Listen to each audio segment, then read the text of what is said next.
Ni berulat. Ni ikut ni tengok ni. Ni banyak basi. Banyak ni semut tu. Ni tu ni. Malaya, Malaya, bersama kita bangkit suara. Cuba korang tengok ni betul-betul. Makin hari makin melampau dan berani puak-puak warga asing ini sekarang. Sudahlah masuk kawasan perumahan kita berniaga secara haram tanpa lesen. Selepas tu boleh pula sesuka hati mak bapak dia je ketua harga barang jualan dekat anak-anak tempatan. Memang jenis nak mengaut untung atas angin betul. Tapi nasib baiklah adik-adik kita kat kawasan ni bijak dan bermata gelinya. Bila mereka pergi, serang dan periksa satu persatu barang jualan mamat ni, korang tahu apa yang kantoi? Rupa-rupanya ada makanan yang dah berulat, kona aiskrim dah lemau dan banyak jualan yang dah basi. Siap package ada yang dah bersemut dengan berair lagi dalam plastik tu. Masa kantor itu dia boleh pula main letak harga rata semua benda RM1. Padahal jajan dengan 3 dis macam tu kalau beli dekat kedai encik biasa baru RM50 je kot. Bila budak-budak ni mula bising dan gertak suruh panggil bos dia datang, terus tak kebil-kebil muka mamat ni menahan takut sebab tak sangka kena serang dengan budak-budak. Adik-adik kita siap bugut lagi. Nanti pejabat kesihatan datang baru tahu. Kita bagi viral satu TikTok biar padan muka.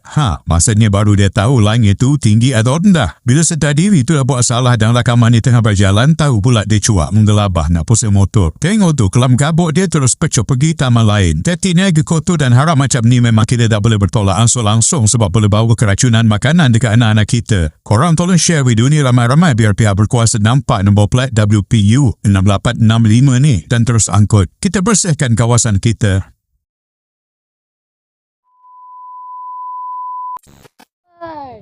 Dapat ni? WPU 6865. Ni berulat. Ni ikut ni tengok ni. Ni banyak basi. Banyak ni semut tu. Ni tu ni berair.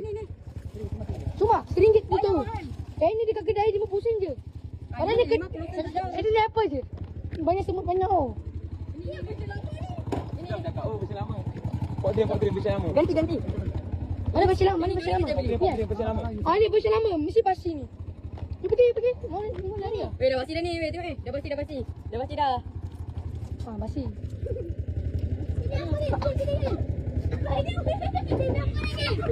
Ui.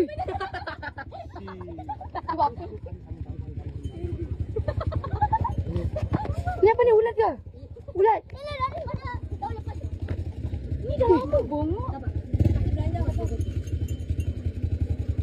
Ya, di muka.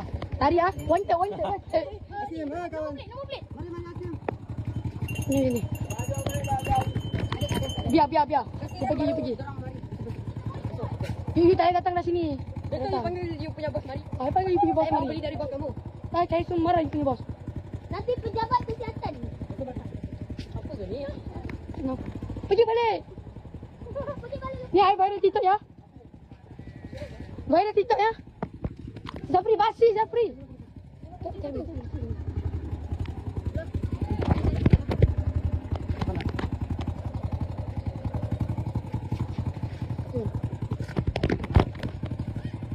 Pergi. Pergi taman lain. Apa datang sini lagi?